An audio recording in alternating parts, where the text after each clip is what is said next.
my mission is to show people that, yes, you do have a sense of inner wisdom and inner guidance, and it's not as difficult or as challenging as it sounds to plug into that.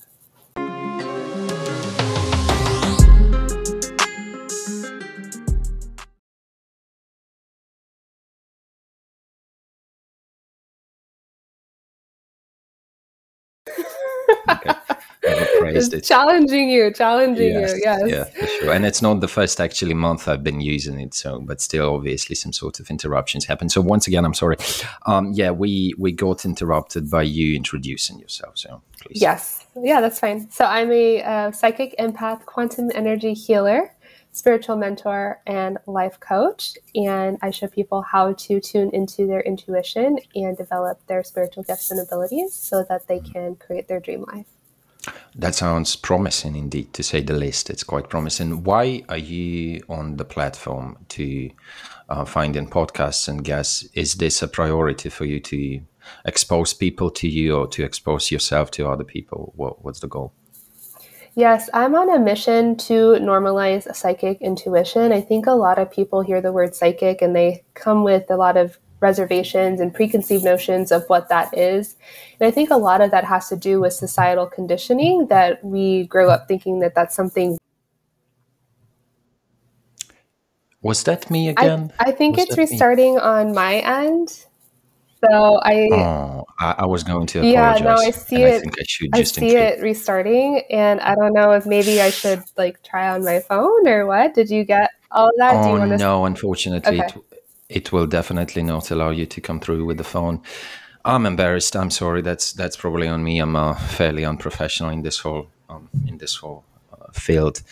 And once again, I'm sorry. I think you got interrupted for the third or second time. I hope this will not repeat.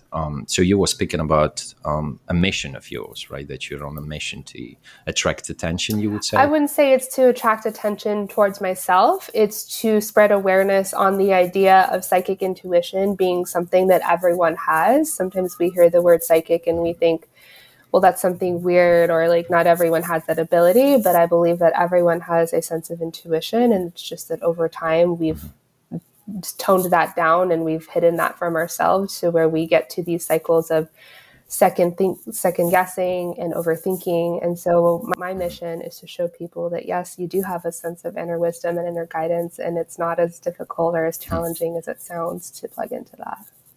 Mm-hmm.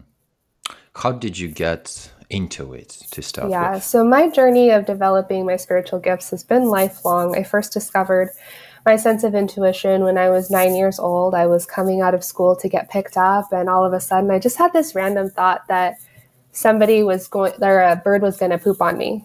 And 5 seconds later, it happened. Like a bird pooped on me. And I realized that I had predicted that. And it was gross. And I was like scared because I'm like, oh my gosh, what just happened? Mm-hmm. And since then, I really went into this journey of not knowing what to do with that information. I would have these dreams and they would come true. I would have these premonitions and they would happen. And I felt very overwhelmed, and I didn't have a safe space to develop that further. So I just ended up with a lot of anxiety and depression. Prophetic dreams, yes. You said, mm-hmm. Right? Yeah. Mm-hmm. Interesting. Now, would you say, I'm going to be just kind of roughly speaking out of nowhere, because I don't know what the hell I'm talking about. How would you explain those prophetic dreams? Because I used to know a person who would sporadically have those types of dreams, and they would always eventually come true. What's your explanation of those? Of why they happen? Yeah, of how they happen. Yeah, how basically. Yeah, so I believe that our dreams speak to us. And when we're in that dreaming state, we get these visions in our dream state because our mind is completely relaxed. When we're awake, we often shift into the left brain logical thinking side, which wants to analyze everything and have it make logical sense. But when we're asleep, that doesn't happen. We're completely in the subconscious and unconscious mind. So we're in this completely relaxed state to where we are much more open and receptive towards things like prophetic dreams and visions. So whether or not a dream in particular, like a prophetic dream, comes true, these dreams are really an opportunity for your soul or your spirit to speak to you in a way that you might not otherwise listen if you were consciously awake.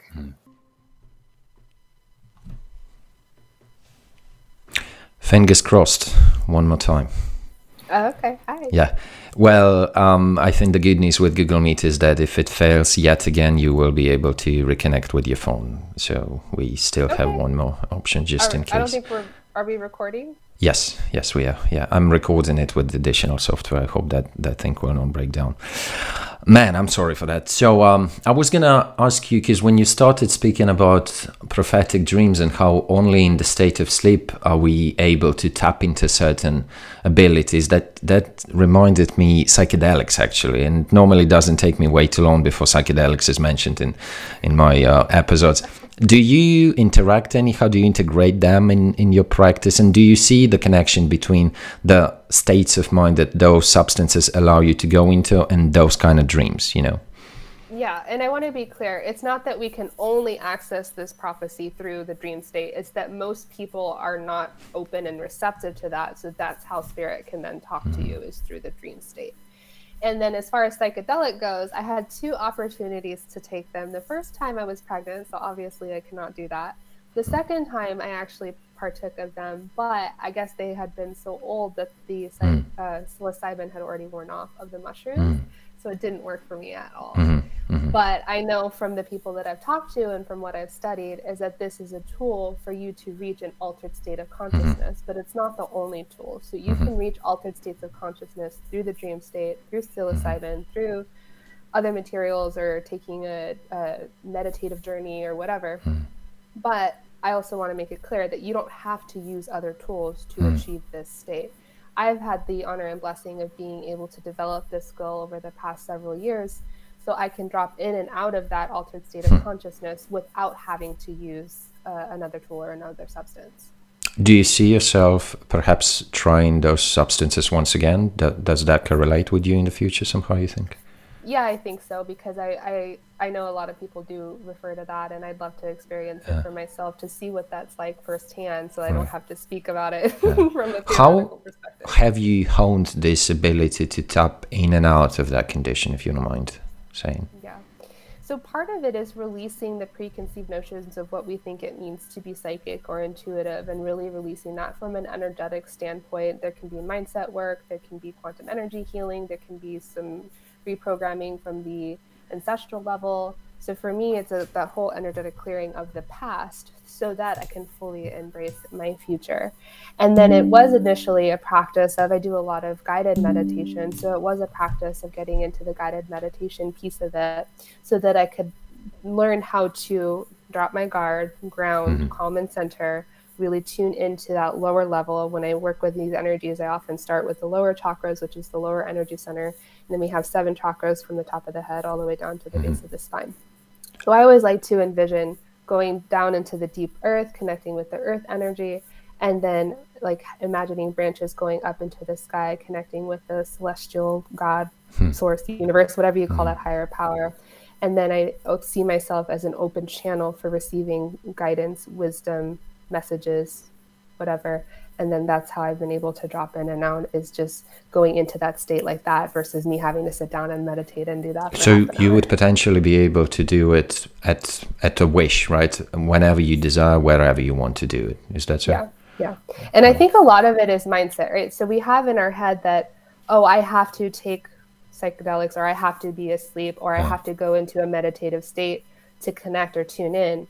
But I've more and more seen myself as just an open channel, an open vessel, just that medium, that oracle, that those messages, that ability to go in and out of that altered state of consciousness can happen at any time. So it's a mindset thing. If you believe that it's going to be difficult, well, then it's going to be difficult. But if you believe that it can be that easy of just stepping in and out, well, then it can be. How often do you normally practice going in that state, in that condition? I think for me, it depends on what's going on at the time. There's been seasons where it's daily, multiple times a day. And then there's been seasons where it's maybe 1 or 2 times a week where I drop in and out.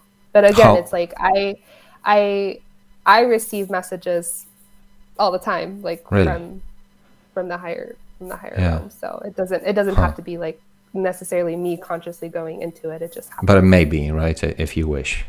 Yeah, exactly. And when you willingly go in there, how long does it usually last, one session?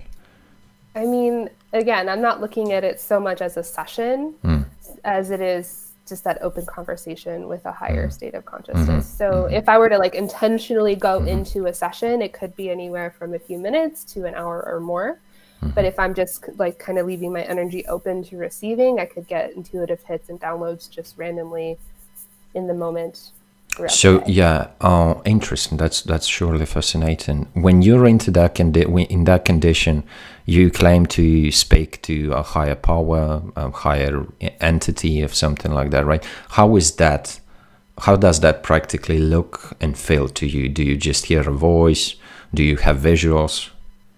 Yeah, you bring up a really great question. And there are different ways that messages can come through, and they're centered around the five senses. So most people are familiar with claircognizance, which is clear knowing, but there are also other clairs. So we have clear seeing, which is clairvoyance. We have clairaudience, which is clear healing. We can have clairolfactance, which is clear smelling, clairgustance, which is clear tasting. And then we also have clairsentience, which is clear feeling. The clairsentience is a really important one because a lot of people who are highly empathic or highly sensitive don't realize that they're actually taking on other people's energies and feeling it in their body. And so this is what I love about this practice and in teaching this is so much of us get stuck in our headspace of anxiety and depression. We end up with mental health conditions and chronic illness because we're not channeling these energies appropriately. But when we start really tuning in and releasing that energy, the ways that these messages can come through any of the clairs and through any of the senses. But the way that I typically receive messages comes in three forms. So either I get like a gut feeling in my gut, like just an instinct knowing, like a hunch, or I'll feel something in my heart, kind of like a swelling of my heart. It's like if you've ever been in love, it's kind of like that, but it's this like magnetic sort of energy that's kind of pulling me forward. Yeah, if that happened to me, I would probably, I'd be scared, most realistically, Yes, but see, that's the thing that's why I talk about it, because it's not something you have to be scared of, right? When I was 9 years old and this came through for me, it was scary. But the more we talk about it, we raise that awareness and have that conversation, the more we realize that, oh yes, doesn't have to be scary and I can develop it. But the last way that images or feelings come through is through the mind. So I might be dating myself a little bit, but it's kind of like instant messenger. Nowadays, a text message kind of pops up in my brain if it's in words. Sometimes it comes through as an image or a moving picture, kind of like a movie preview. It just kind of flashes in my brain. That happens sometimes if I'm connecting with a particular person or situation. I can see their past, present, or future. I can see future timelines. Really? If they make this choice, then this happens. If they make that choice, then that happens. But for other people too, they can get it just as a whole body feeling. They can actually feel certain sensations. Like I do a little bit of medical intuitive, where if someone has a chronic illness or condition or disease, I can pick up on it. Sometimes within my body, I can feel pain in a certain area, or I can detect certain conditions within their body. I would imagine that requires certain. What does that require? Do you think anybody could somehow get a hold of some skill of that kind, or do you think you somehow got to be special? I would imagine. So this is busting the myth, right? So we have this belief that you have to be this special person and not everyone can do it, but anyone can do it if you have an open mind and a willing heart. Now, I will say that if you are more left brain logical thinker, if you're primarily left brained, it's going to be more challenging because you're going to have to be willing to let go of that logical think that wants to have it make sense. Right? And the thing about intuition is that it doesn't always have to make sense. So if you're more right-brained creative thinker, it's going to be easier for you to lean into this because you realize that sometimes things happen or you get these gut knowings and you don't necessarily have to explain it. It doesn't have to make logical sense. Yeah, I believe wholeheartedly anyone can develop it for sure. Because for a second I got a little bit scared that it was going to take some political, view whether you're left or right. But anyway, I hope that's not the case. No, just left brain, right brain. Yeah. When you look at somebody, do you think you could kind of tell whether the person is potentially capable and open-minded enough, or should something like that be more unfurled later in a conversation? Do you have sometimes a feeling when you look at somebody and you go like, oh yeah, that guy would never talk to dead people, Yeah, and also with the talking to dead people, that's another misconception. I think all psychics talk to dead people. I choose not to because that's not my calling. I work with other upcoming psychics and other upcoming healers to help them develop their gifts. So it's kind of like all squares are rectangles, not all rectangles are squares. So same with psychics, not all psychics are mediums, most mediums are psychics. But to answer your question, 98 to 99% of people are asleep. If you've ever seen The Matrix, most people in the world have taken the pill. Operating on a sleepy frequency, put it that way. Yes, right? In the sense that they, for whatever reason, either are not aware or have chosen not to acknowledge that there are higher levels and higher states of consciousness, right? So usually I can tell, and there's some signs of this person is open to waking up and receiving higher truth, or this person is so far into the matrix and is asleep that it's not my job to go and save those people. My role is to assist and facilitate those who are ready to wake up on that waking up journey. So typically a sign is if someone is 100% content going to their job and working the 9 to 5 and has zero interest in any form of personal growth or development or any sort of conversation like this, like if someone's listening and they're like, oh my God, what the heck is she like? It's not. Yeah, and that's pretty noticeable most of the time, right? It doesn't take too long to understand whether the person is potentially open-minded enough to conceive some concepts of that kind. Would you mind? And so you mentioned that you can talk to the dad if you want to. If that's not impolite or rude of any sort, could you exemplify when it's happened? Maybe first time or the last time it happened? How it went? Yeah, for sure. Yeah. So the first time it happened, I was doing a tarot card reading for a group of women at a retreat.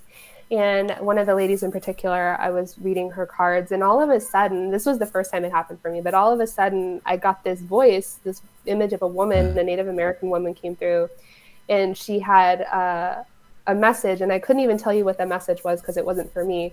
But I said, there's this Native American woman appearing and she has this message and I don't know what it means, but here's what she's saying. And then it was actually her grandmother who had already passed.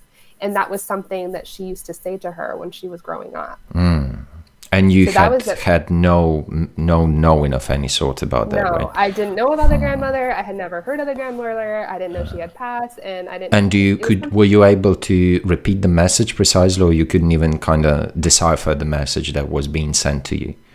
Yeah, in this case, I can, and now that I'm retelling the story, it was something about a path and there was like a cabin involved, but I was able to decipher the message and I was able to share it with her, and she's like, oh my God, we used to talk about that all the time. So that was. Did those women get scared? I believe I would get freaked. No? Yeah, well, I mean, we're here doing a tarot card reading, so you have some interest in this topic, or you wouldn't. Right. Yeah. And tarot, yeah, I would also in the future like to go into that one, because I've heard this term tarot cards, but I don't know much about that. Yeah. Okay, so that was the first time that happened to you, right? Connecting to that. Yeah. Yep. And that was, yeah.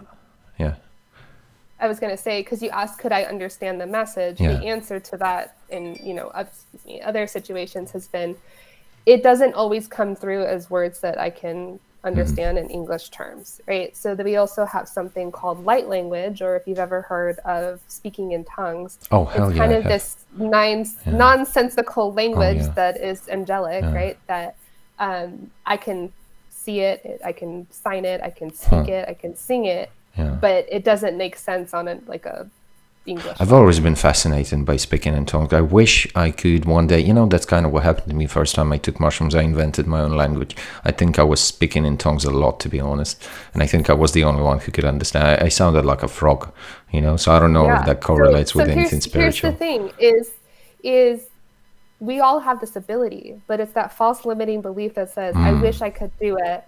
I don't have that ability to do it, right? So what if you could just and all sorts of social, come out, right? All sorts of social restraint. Do you think now me speaking like a damn frog, do you think that could have benefited me, or do you think that will benefit me if I speak like a frog a bit more often? You think so? Absolutely do. Really? And here's you don't have to know what it means for it to be impactful, because the thing with light language or speaking in tongues is it's going to do whatever it needs to do for you and for whoever is listening. Yeah. It's going to have an effect. Releases some kind of restraint in your brain, right? And you kind of meet yourself a little bit more. You become more familiar with yourself. Do you think now being able, because your profile page also mentioned something about past life regression, at which I'm also at total zero, but I'd love to learn about it. Do you think the fact that I was talking like a frog on shrooms could have possibly indicated that I was maybe a frog in the past life or something like that? You think so? For sure. Or that you may have some frog medicine. So you may, on some level, resonate with the frog, and the frog has some sort of lesson or medicine for you, or perhaps that you're intended to share. Frog medicine. Is that one of those like alternative ways of healing or something? It can be. I know that there are some cultures that practice like the physical frog medicine, but also like metaphorically. I don't work with the frog in particular, but I know for me, one of my spirit animals is the hummingbird, and the hummingbird represents... Oh, that's, well, you know, but hummingbird is beautiful and poetic. A frog, you know, that Why sounds, not, though? Why I mean, not? See, you know, so for swamping. you, like, you're coming at this with a really beautiful, logical perspective of wanting to, like, have a deep sense of knowing and understanding. And also, like, if this interests you, it's not that logical and understanding is a bad thing. I don't want to, like, jeopardize or demonize that in any way. But if it interests you, look into frog medicine. Like, explore what other cultures have said about the frog and see how that resonates with you. And yeah, I mean, I wish I sounded like a lion or something, you know, but I sounded like a frog. It is what it is, though. It is what it is. See, that's what I mean. That's what I mean by medicine. Is it doesn't have to be the physical medicine of like extracting the poison from the frog, but it could just be maybe there's just some lesson that if you go and you research this, you're going to read something that's really going to click and it's going to resonate for you, and that's that little nugget that you can then take with you on the next part of your journey.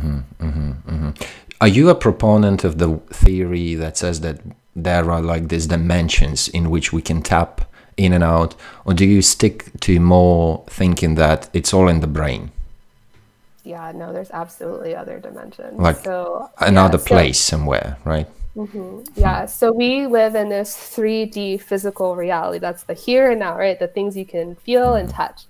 And then like we're having this conversation in the 4D, which is acknowledging that there's something outside of ourselves, and we're getting into these spiritual conversations and esoteric practices. And then beyond that, this is where we get into what we were talking about earlier, tapping into higher levels of consciousness. When you go into psychedelics, it instantly puts you into that 5D and above. So 5D is where we completely detach from the physical realm. We are completely connected to that higher plane. We get into 6D and beyond. 7D is like complete nirvana. Like there is no concept of anything else. You and the universe are completely one. Huh. Interesting. And on all of those Ds, which do you think you tapped into? Do you think you managed to pull the highest form? Have you experienced anything that you think would be the highest form? We're getting into such good questions here. So for me, I feel like I operate more so in 4D on a day-to-day basis. If I'm doing something like taxes, like, oh, yeah. like Oh man, that's 1D, right? That's like no D. Like, you know, psychedelics, which I haven't personally done, but if I get into a deep trance meditative state, or if I'm dropping in and out, I can go into 5D. I have touched on 6D, which is just like complete unawareness of what I'm experiencing here in the physical realm. That was through a deep trance meditation. And then I would say for me, and everyone's interpretation is a little bit different, but 7D is like you and your starseed family are one. Like that's like the nirvana state that the starseed family. You and your starseed, or like you go back to your starseed origin family in this cosmos, in the celestial realm, and you have no intention or desire to come back because you have already fulfilled your soul's mission. Wow. So now we're getting into like reincarnation, which is this idea that we as beings, so I believe we are spiritual beings having a human experience. So our spirits have chosen to come down and incarnate in this physical body in this time and place because we are each here for a specific mission. And that is this journey of finding our life's purpose is what is that mission? Why am I here? And then when we've fulfilled that mission, then there's no longer a reason to come back. Then we just completely plug back into the cosmos and just stay up in the heavens. Have you looked into the criticism of, because it's immensely beautiful theory, the theory of, there's this film, I keep forgetting the name, maybe you've seen it, I Origins. Have you maybe seen that film? It's exactly about, man, you gotta watch that film, it's wonderful. I'm gonna watch I Origins, yeah, you're gonna fall in love with that film. It's fantastic. It's beautiful and romantic, and it's mysterious, and yeah, it's exactly about reincarnation. So yeah, so you do believe that a soul is here to have as many experiences as possible, so that become closer to God, because that's what is normally said. You get closer to God. Are you religious? So I'm not religious. I am spiritual. I still do go to church. And this has been a conversation in the church, is this idea that we can't combine Christ consciousness and the Yeah. cosmos, that we can't mix magic and the Messiah. And I don't believe that. I believe that at least my role here on this earth is to bridge the gap between these two seemingly different worlds. And for me, like God, source, universe, the divine, spirit, they're different words for essentially the same thing, which is that higher power. And you, I would imagine, also lean into the cosmological theory of origin. You think that we might have been put here for certain purposes, right? What is that theory called, like panspermia or something like that, right? That we could have come from aliens or something like that. Have you ever kind of meddled with that one? I don't personally have origins with alien ancestry, but I have met other people who have. So when we do past life regression or Akashic records, it's very clear and immediate. I had a lady, we were doing a healing session on her, and her alien family actually like came in, like I could see it, like came in a spaceship and was right there in the room. Really? And said, on a like, spaceship? Like, you're here on a mission, and you know, this isn't your home, but it's not time for you to come home with. And again, they're speaking another language, but so I'm interpreting and telling her. How did they look? But yeah, they were Arcturians, so they were like blue, and then they had like these really big heads, just kind of like the stereotypical alien. And then they were wearing these white silver kind of. That sounds a lot to how people look in my town. To be honest, I don't know if they're aliens. and then they came in this kind of egg-shaped vessel. There was this one kind of, I guess, king or leader or something like that in this vessel. How many of them were there, you think? It was kind of like there was it was like an army. The one really? came in the one came in the room in the spaceship, and then the rest there was a patio or a deck outside of the windows, and then they were just all lined up on the patio, and then like floating above in the sky beyond. So there was just and you were seeing that how clearly? I mean, it's like they were there in the room. Really? What about how did the spaceship look like? It was like an egg. So it's this giant like egg-shaped vessel with a window in it and then a door in the window. Yeah. Wow. So those guys came to visit the relative, right? Her, yeah. Holy shit. But she had been sent here by them to fulfill a particular mission. Would that be enough for you to just look at somebody and tell whether the person has got some scores with alien ancestry? Or should you go a little bit in deeper, like you don't call it a session, but like have some sort of more intimate like experience with the person to tell whether he comes from another planet or his relatives do? Yeah, so one of the ways that I protect my energies, so I'm not just constantly connecting with just randos on the street, is I have to have permission. So in this case, we had done a healing session. That was the intention, was to clear her slow moving energies and her chakras. And as we got into the higher level chakras, this is when her alien family came in. So I had permission to do that in state. I don't typically actively connect with someone and tune in and to like read all their Akashic records and past lives unless they're usually hiring me to do that. Yeah, I bet. I mean, I don't know. I bet with my fascination with frogs, no way I come from another planet, right? I bet I've been here all this time. I don't think I got anything to do with aliens. Most like maybe alien frogs or something. So are you curious? Because you and I are having this conversation. So it's not hard for me not to tune in, even though I just said I need permission. So I'm asking your permission. So I feel for you, what you were said, like, I feel like I've been here on this earth. You may actually be from, and I forget the name of it because this isn't my lineage, but you may actually be from the underground, because I feel a lot of earth energy for you, that at some point you've had like native healer type, like I feel like the frog is connected to like Amazonian type of lineage. Oh, and shit, I like that.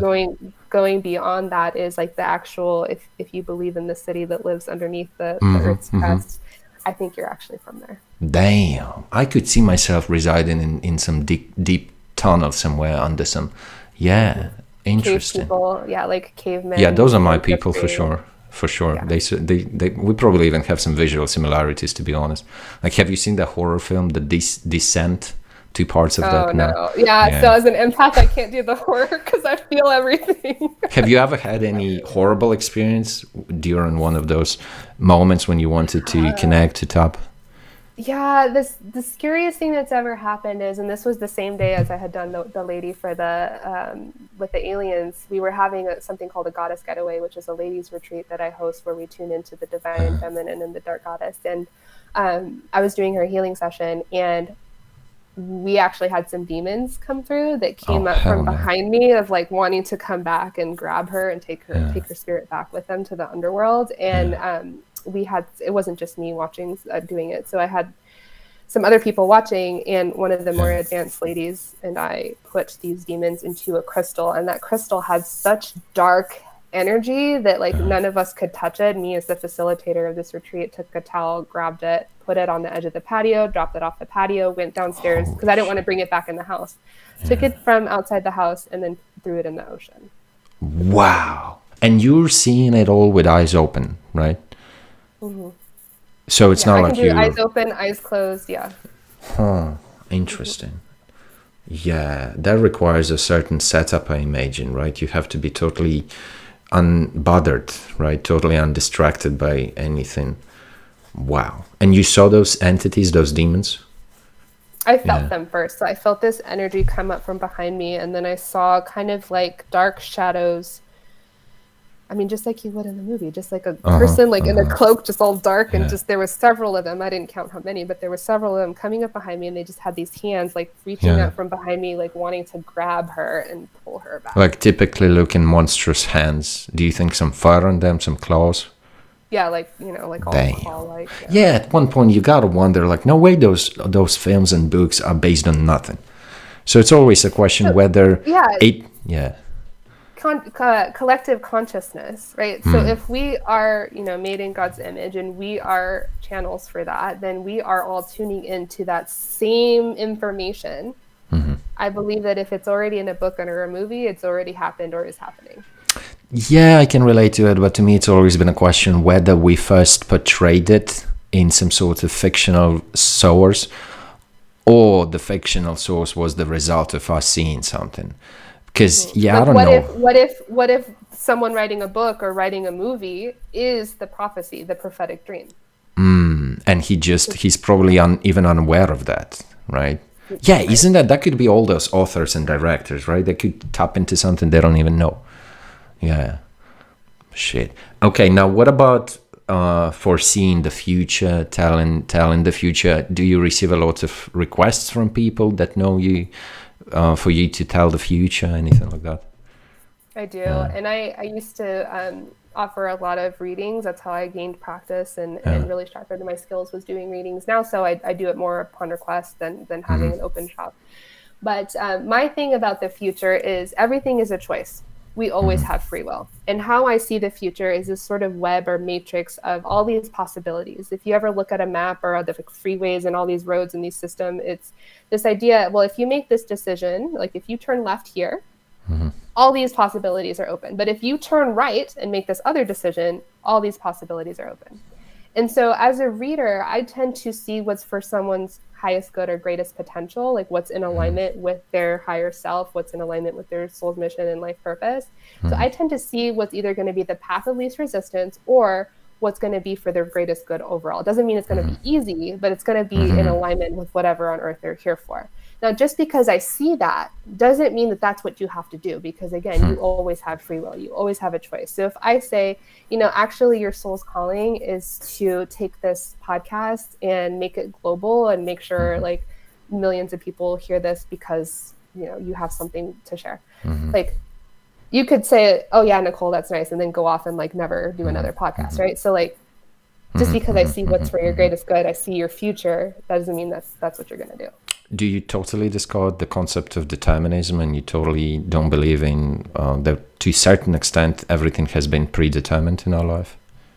So I believe that time is a construct in the sense that whatever it has happened or will happen, like it's already there. We're just experiencing it in the here and now. So in that sense, it's already written, but also we haven't experienced it yet, so we can rewrite it. So I guess to answer your question, yes, in the sense that I believe there's a greater purpose, but no in the sense that you can still rewrite that story because you haven't yet experienced it. But I think like that's the one and only way of looking at that. When somebody subscribes entirely to determinism or free will, I think it's always part this, because at the end of the day, it's just you want to believe that you have a choice to choose this over that. But again, all the experiences and genes and events, they can't but shape you, and those things do affect you to a certain extent, but not to 100%, I don't believe. Yeah, when people resort to you and require some kind of prophecy or future telling, what are the regular requests? What do they normally ask? Because I've just had a conversation. I'm an English teacher, and I had a conversation with a student of mine today. He said he would be too afraid of asking for the future. I mean, you know, he said, I don't want to know. And I was like, well, don't you want to know something like not that huge, like not when you will die? What do people usually ask of you in terms of the future? It's never when I will die. People don't want to hear that. And I do see how people will die sometimes, and I don't tell them. Really? That's not for me. That's not for me to reveal, right? So have you had an experience like that when you saw somebody dying in the future and somebody you relatively know or know well? I've seen when people are going to die, but that hasn't happened, like, because it doesn't surprise me, right? So I knew how for example, my stepfather was going to die like a slow, long death, and then that's what's going to happen. And then I have other visions that I'm not going to say because I don't want to spill the beans on that. But you know, so those haven't happened yet, right? I got sidetracked with the death question. What was yeah, me too. I'm kind of jumping. I have so many things that I like to kind of inquire about. So what about, you said a stepfather of yours, you saw, has he passed away? He did pass away. The way how you had seen it? Yeah, really? And then he came to me like the next day or 2 days afterwards, and he just had like a message for me of love and just peace and blessing. And then he's gone on to the other realm now. Yeah, you know, I've been hearing, let me remember, what was that? I think when my grandpa passed, we kept hearing some kind of knocks on the windows and on the doors. I bet you've probably interacted with something like that when, call it whatever, a soul, some sort of energy tries to somehow, what is the purpose of those knocks? Because, you know, I got a little bit annoyed by those knocks. I wanted to know what's up. You know, I wanted to confront whatever was doing that. Getting your attention, right? Like, most people are not open to these kinds of conversations. So the energy is going to want to get your attention somehow. And it's the same with something like a very common sign of psychic awakening is ears ringing. That's a very common one. If you have a lot of ringing in the ears, it's your spirit guides wanting to speak to you. So if you start hearing noises that aren't necessarily there, this is where the clairaudience comes in, is there's something, an energy that's wanting to connect with you and speak to you. So that's its way of getting your attention. But what do most people do? They disregard it, they get annoyed, they ignore it. I think they have high blood pressure, right? I remembered your other question. You asked what are the common questions people would come to me. So there was two. So either they want to know when something's going to happen. When am I going to get this job? When is my next big paycheck coming in? When is this going to happen? Boring stuff. I found that a lot of that has to do with anxiety, is not trusting the divine timing of the future. And anxiety is actually a telltale sign of psychic intuition. That was my experience, is that we get these intuitive hits and we don't know what to do about them. So we end up ruminating about them. And the rumination is what causes anxiety. And then the other common question is, how does he or she feel about me? Is this the right person for me? And if you're coming to me and you're to ask that question, it's probably not going well. You are not having that conversation with them, which means they are not the right person for you. If you have to ask, they're not the right person for you. What would be an example of a profound question, of a meaningful question? What would you ask? Favorite questions are, what is my soul's purpose or life mission? And I always say that is ultimately for you to decide. But based on what I'm reading in your energy, it's X, Y, and Z. How you pursue that, again, is up to you. But what's coming through is perhaps starting a business or starting a family or whatever else comes through. Those are the regular answers, right? Like something, I don't want to say, probably shouldn't have said boring, quite terrestrial, right? But nonetheless, no less meaningful, right? So that's what you normally say to those people. Have you ever seen, in the context of predicting the future, something kind of crazy for the person that you were hesitant to share to the person or anything like that? I mean, that's a good question. How long have you been doing it? Professionally, for the past 5 years, but having the psychic intuition since I was 9, so I'm 33 now. So anything that kind of stuck out of a regular, experience? I mean, for me, it's not anything scary. A lot of what comes through is just it's really the thing that they were thinking of already doing, but it scared them. So to give you an example, I had a private session with someone, and what was coming through was like, so you're supposed to start this business, and like, it's like working with kids. And she's like, oh yeah, I've always wanted to do that, but I've always been scared. So it's usually whatever they were thinking of doing anyway. Yeah. And you touched on something just a second ago, that like people ask these boring questions. And again, it's like, why is that? It's because we're so plugged into this 3D reality that we're stuck on these really mundane of like, when is this going to happen? How is this going to happen? Why is this going to happen? Like, we're not actually getting into the deeper questions of like, I have a psychic school where I train people how to do what I do, and I show them how to use their psychic intuition for doing readings and for healing themselves and healing others. We get into the astral plane, astral projection, astral travel, and all that. And I have a gal that's like, okay, how can I start playing around with telekinesis? Right? Oh shit! Now we're talking. And then my husband yesterday, we watched a movie. It was on Netflix. We watched a movie about some guy that was like committing murders with, he had psychic abilities, and you'd have to watch the movie because I don't want to spoil it. But I was telling my husband about something called psychometry, where you can actually, by touching an object, tune into the previous owners and see that history of that item. And he collects antiques and sells antiques. He's like, I want to learn how to do that. So like, I'm going to show him how to do that. But yeah. What do you think drove that person to learn the telekinesis? Do you think it's just because she thought that would be fun, or do you think she had some kind of deeper reasons?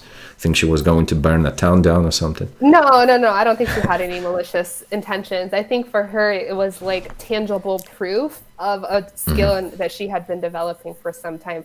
So for her, that was like the milestone or the capstone, the epitome of her psychic development was, if I can manipulate the elements. And I showed her ways that you can do that.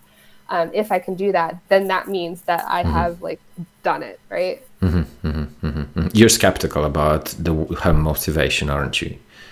Because it comes from some sort of desire to prove something. So that's why it doesn't seem like for you it's a noble purpose to learn telekinesis just to prove, right? You would probably, I imagine, have to learn it for other reasons, wouldn't you?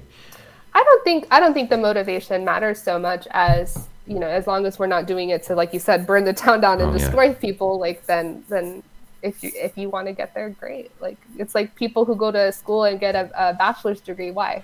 To prove a point, right? To get a paper that says you're qualified, right? Now, did you teach her? You taught her, didn't you? I did teach her some practices. So there's some ways that we can connect with the elements, earth, fire, water, and the air, and manipulate those. And that's a form of telekinesis. That's how we start. No, if I'm somehow telepathically connected to a frog, no way I'm manipulating the fire, right? Just impossible for me. What do you think? See, you're doing it again. You're telling yourself it's not possible. But anything. I mean, but when was the last time you saw a frog doing something with fire, right? That ain't that possible. But what if you could still connect, not necessarily with the frog, but what if you could connect with the spirit of fire? So this is the practice. If you want to practice, take a candle. Okay. Take a candle, light the candle. Make sure you're practicing fire safety. Don't have it near anything. Oh, hell yeah. And then you want to connect in with the spirit of fire. If it helps for you to get to the state of connecting with the spirit of fire, you want to meditate and just look at the flame. I used to do it. Yeah. And then you tell the flame, you can say it out loud if that helps, but you tell the flame to jump up or jump down or extinguish itself or go left or right or flicker like really fast, that you can actually manipulate the fire. What about the wind? What would be a practical way to kind of connect it to the spirit of wind? Yeah, so you could, the tangible way you can see it is go outside and look at a plant or a tree, and then connecting with the wind. And again, if you're newer to this practice, you can close your eyes. When you close your eyes, we tend to disconnect from the logical left thinking brain, right? We tune into the creative, intuitive side, the right side. So it happens to the unconscious and subconscious mind.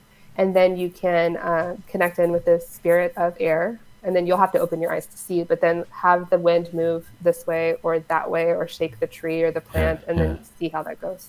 What would be an indicator that I'm failing? Just that, thinking that you're failing. Because there's no... I thought you mean that the fly just landed on my forehead. Flies are a spirit animal too, so we're roaches. I know we don't like these things, but there's no right or wrong way to do things. There's only your way to do things. There's only your authentic truth. And there is no failure except the belief that you have failed. Progress is progress, no matter how slow you go. And you are always moving in the forward direction, and the universe is always conspiring in your favor. When you provide foreseeing the future, do people want to kind of test you a little bit sometimes, like by asking you something about the present maybe? Have you interacted with that? Have you had that experience? I mean, I haven't experienced a whole lot of that. I think what you're asking is like, do I get a lot of skeptics in my world? Yeah, And usually people don't connect or reach out to me unless they're already on some level believing in this as a viable thing. Yeah.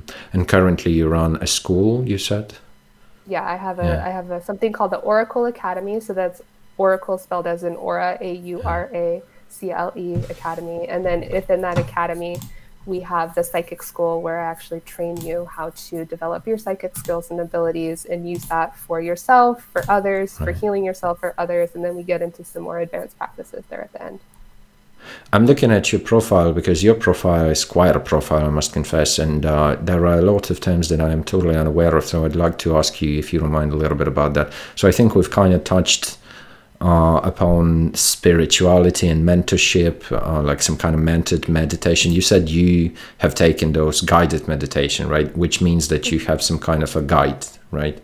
Yeah, so I actually guide others through that, and it's kind of like hypnosis, which I also am familiar with and have gotten certified in, but it's guided meditation we can go in and out of throughout a session. And hypnosis is usually the whole session. And hypnosis can usually have you go to a deeper level of consciousness to where sometimes people actually like fall asleep, but they're still within that realm of. What is the purpose of hypnosis when you practice it mostly with people? Yeah, so for hypnosis, what it does is it puts your brain in a very deep, relaxed state to where you can let go of the logical thinking mind more easily, and we get into some deeper visualization, and then we can release things. So we use hypnosis more so for things like quitting smoking, quitting drinking, for weight loss, connecting to your higher self. That's more when we get into the hypnosis side. Guided meditation, I use pretty routinely in all things. In hypnosis, I have to prepare for in advance, and I usually have a script that's channeled from spirit that I then use. But a guided meditation, we can do it anytime, kind of like how I did earlier, and I showed you my practice for releasing energy, where you're tuning into the earth and tuning into the sky, and then going in energetically, feeling where you have any attachments, and then releasing it. Is anybody susceptible to hypnosis? Because I have heard that some people are just naturally totally kind of close to it. They can never be hypnotized. Do you think anybody could? I think anybody could if they're willing to sit down for that experience, right. But there are specific tests. So if I already know someone and I know that they're open to it, we'll just get right into the meditation. But there are specific tests that I can see if you are going to be a good candidate for hypnosis or not. And I think the issue might occur when people think they're ready and they willingly go into it, but there must be still something that they are not even conscious of that kind of restricts them from that practice. Maybe some preconceived notions that had already existed in their mind. So you got to let go of everything you had believed in terms of get hypnotized, right? Yeah. And I think this is also part of the reason why I tend to blend and merge different modalities. So why hypnosis sometimes bleeds into some of the other practice, and the quantum energy healing bleeds into the hypnosis, is because if we're in the hypnosis and I see something that wants to get released and perhaps you're not quite there yet in releasing it, I can energetically go in and use light language or some other quantum field practices where I can help you release that on your behalf. So I tend to kind of mix and match and mismatch and blend stuff together in a way that whatever intuitively feels right in the moment. How much control does a hypnotized person hold? I mean, in the sense of if I am guiding them through a particular vision or an image, then they are then traveling there with me. But not so much in the sense that, like, I'm not going to ever guide someone to, like, walk out of the room or jump off a cliff or anything. But in terms of, like, because when I was in shrooms, I swear I didn't even remember my own name. So I wonder if there's any correlation between these two states, Yeah, it's activating and embodying altered states of consciousness, for sure. Yeah. Interesting. Do you use any equipment for hypnosis? Yeah, you don't need any equipment. Really? Wow. Yeah, just a in-person or a Zoom connection, like a video connection. Do you do those online? I do, yeah. I've done online sessions for that. That's interesting. Man, I wish I could get hypnotized, but I don't know.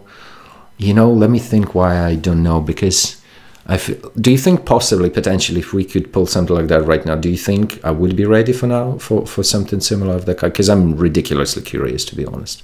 Yeah, I don't know that we have the time Yeah. and space to do that right Right. now, because I Right. think we're Right. coming on the end of our recording. But Yeah.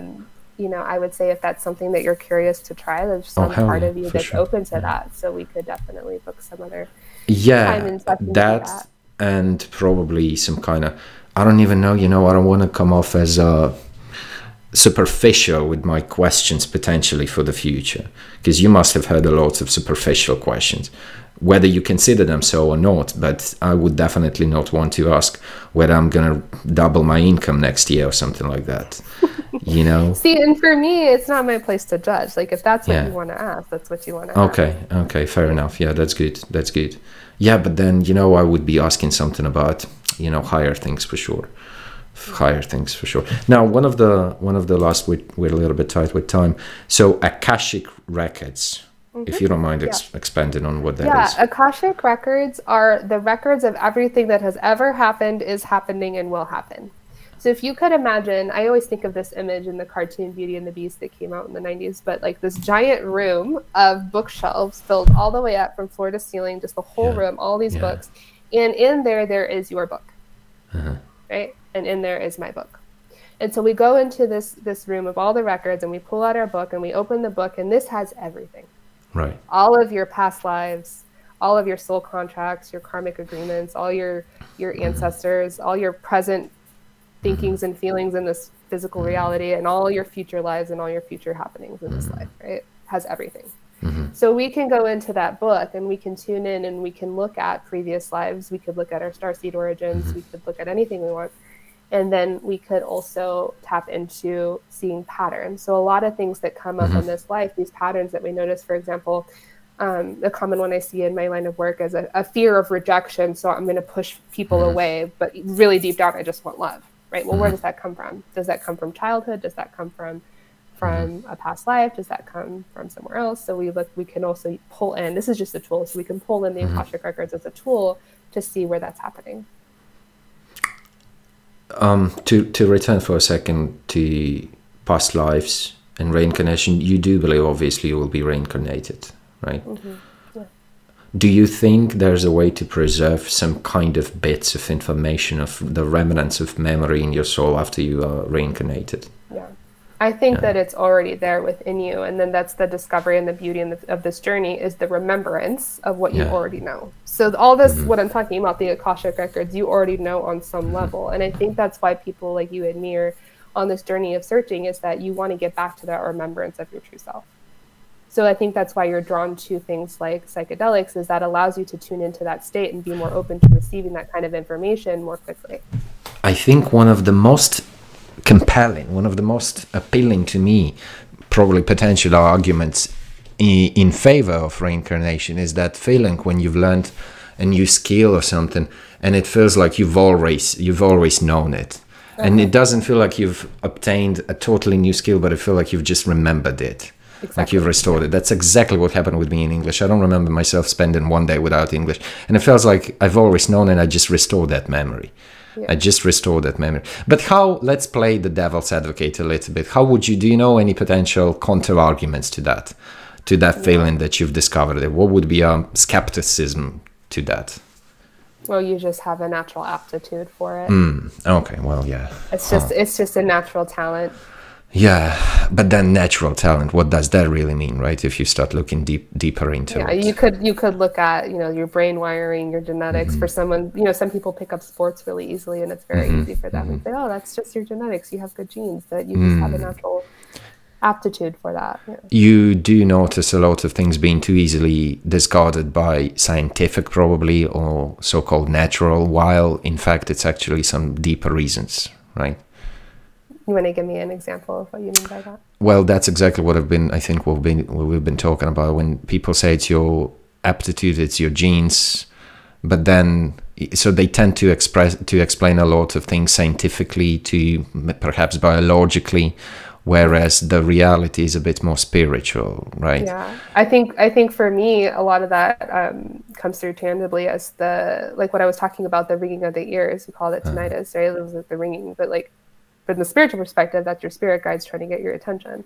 And any of this other stuff, from a physical level, and I don't know how it is here in your country, but in the US, we tend to automatically just want to write a prescription if you have any sort of ache, pain, illness, or ailment, right?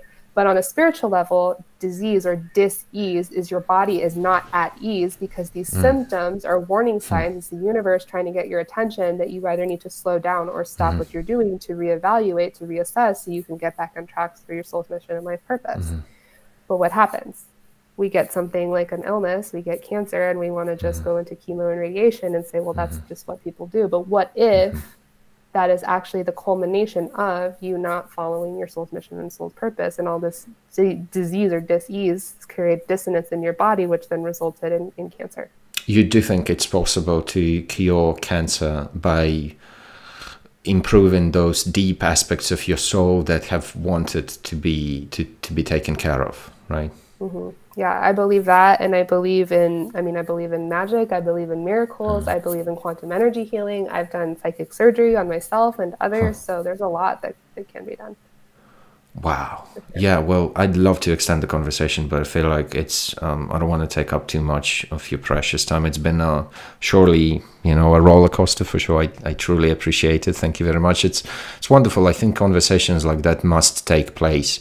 Yeah, because a lot of people, they've constructed this sort of image for themselves, an image of being highly materialistic, or I don't know, not to say that being materialistic is always negative, but these highly practical people. And I feel like, yeah, those are the kind of people that need the most the exposure to something that's higher than them, Yeah, exactly. So thank you very much. It's been an honor for me. I shall give you the link realistically tomorrow as soon as the episode is dropped. So yeah, it's been a pleasure. Thank you very much. And I wish you the best. I hope you will advance in your practices. That's really wonderful, whatever you're doing. Thank you so much for the opportunity to share. Thank you. See ya.